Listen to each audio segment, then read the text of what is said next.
Hello, and welcome to your tutorial on the Dutch hormone panel. I'm Dr. Starr, and I'm going to go through the strategy for collecting your urine correctly for this test. So this is one of our absolute favorite tests to order at Nourish. It gives us a wealth of information about your adrenal hormones and also your sex hormones and how they interact with each other. So if you're having PMS, irritability, mood swings, fatigue, low libido, these can also all be explained by hormonal fluctuations and imbalances. So I love running this test and getting a lot of information about what's going on with your hormones. So the strategy for this test is less about how you collect your urine and more about when you collect your urine. So I want to emphasize that. Each time you collect your urine, you're going to be using the exact same strategy. So I'm going to get through that quickly, and then we can get into the important stuff, which is when to collect it. So to start, in your envelope, this is the test kit that you have home, and I've taken everything out of it and laid it out for you so that you can see it. Inside the envelope, you will find your collection test strips. So this is a dried urine collection, so you're actually collecting urine onto this piece of paper, and it's going to be dried before you send it into the lab. So you can do it one of two ways. You can hold the paper into your stream of urine. You can hold it for as long as you want. There's really no specification, but you do want to soak the entire length of the piece of paper, which does happen pretty quickly.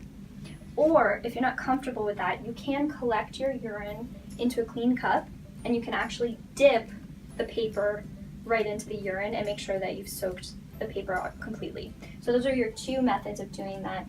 Once it's completely collected, and actually before you get urine all over your test strip, it's best to fill out the date and time with your name and information on the slip so that we know exactly when that urine came from.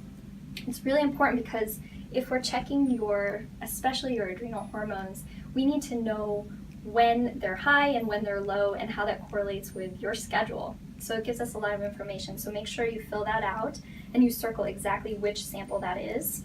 And I do advise, once you've put it to dry, that right away you fill it out on the requisition form, the exact date and time that you collected that first sample. It really helps you keep organized. So let's talk a little bit about when you're going to collect. If you're male and you're collecting, you don't need to worry about when to collect. You collect any time of the month. If you're female and we're collecting female hormones, now just to recap, there are two options for this test. There are just adrenals, just sex hormones, or both. So if you're collecting for both, which is including your adrenals, you need to collect at the right time of the day. If you're collecting for sex hormones, you need to collect at the right time of the month. So if you're female, you collect on day 19 through 22 of your cycle. So you can choose a range between that block of time, but make sure it's within those days. And this is for a 28-day cycle.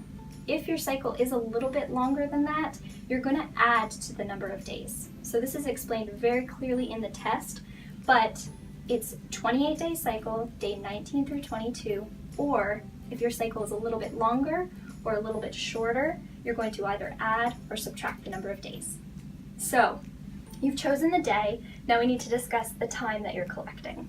So this is very well outlined with lovely pictures on the sheet here. But you're collecting over a 24-hour period. This is going to give us information about your diurnal cortisol level, how it shifts from morning to night. Very important for understanding fatigue and also insomnia. So first sample is collected, and I know you can't see this clearly, but we'll give you a close-up soon, at dinner time. And really important, that day of collection, you don't consume caffeine after lunch. So no caffeine after lunch. Collect your first sample at dinner time, and don't have fluids for about 2 hours before sample collection. It really prevents your urine from being too diluted. So collect at dinner time, then you're going to let it dry, and then you're going to collect again before bed. If you wake up in the middle of the night, definitely collect your urine. They give you an extra strip for that, and it gives us good information about what's waking you up. Then again, in the morning, before you get started with your day, before you shower, before you have any kind of stress, collect that first sample the next morning. Very important. No fluids before that sample either. And then the last sample that you're going to collect is 2 hours after you get out of bed. So it's going to give us a really good picture of what's going on with your cortisol as the day goes on. Okay, once you've collected, you're going to leave all these samples to dry for 24 hours. That'll ensure that they're completely dry. And then you close them all up. Of course, they're all labeled very well. Put them in this bag, and then put them in this envelope. In the envelope, you pay the lab directly for the kit. You can either choose the complete, which does your adrenal hormones and your sex hormones, or you can choose the adrenal or the sex hormones by themselves. So you choose that, you write your payment information, and you ship it out. And that's it. Okay, so here we are at the recap so that you can get a close-up of all of the materials in your Dutch panel. So come on and have a look. This is your instruction sheet. It's a big folder. Your instruction sheet will actually be folded inside the envelope, and that's where the test panels are going to be seated in this slot here. But this is the most important part of the test, where it outlines exactly when you're going to be collecting your samples. And we went over this already, but have a look. This is a collection that occurs over a period of 24 hours, but it starts in the evening and ends in the morning. So that's a really important piece there. These are the urine collection samples, and this is a dried urine. So you're going to collect your urine onto this piece of paper, and it will be dried before you ship it. So we've already gone over how that's collected. This is your requisition form. This should be filled out for the most part by your doctor, but the highlighted information is yours to report. A lot of this information is important for us when we're assessing the results. Most importantly is that you record the date and time that you collected your samples, and then also giving us a little bit of your history. This helps when we're looking at the results. Last thing that you'll see is a payment card. So you can either submit the payment with the test, or you can prepay for the payment for the test kit.